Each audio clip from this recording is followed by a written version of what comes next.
નમસ્કાર મિત્રો, મારી ચેનલમાં તમારું સ્વાગત છે। ગુજરાતમાં અવારનવાર આગ લાગવાની ઘટના સામે આવી છે, ત્યારે અમદાવાદના બાપુનગર એપ્રોચ પાસે દુકાનમાં આગ લાગી છે।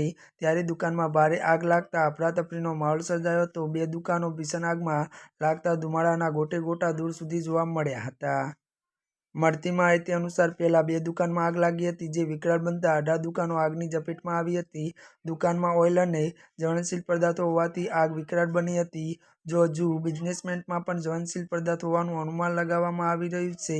જો કે ફાયર વિભાગની બે ગાડીઓ આગ બુઝાવવા માટે કામ લાગી હતી। આગને પગલે અફરાતફરીનો માહોલ સર્જાયો હતો।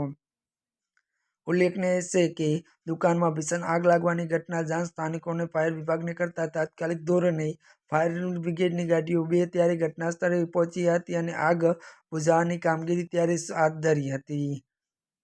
મળતી માહિતી અનુસાર 2 થી 3 મહિલાઓ પણ આગને કારણે બેભાન થઈ ગઈ હતી। જો કે સદનસીબે આ દુર્ઘટનામાં કોઈ પ્રકારની જાનહાની ઘટના સામે આવી નથી। ત્યારે મિત્રો આજના માટે બસ આટલું જ। અમારી ચેનલમાં નવા હોય તો અમારી ચેનલને મિત્રો તમે લાઇક, શેર અને સબસ્ક્રાઈબ કરી દેજો। ધન્યવાદ।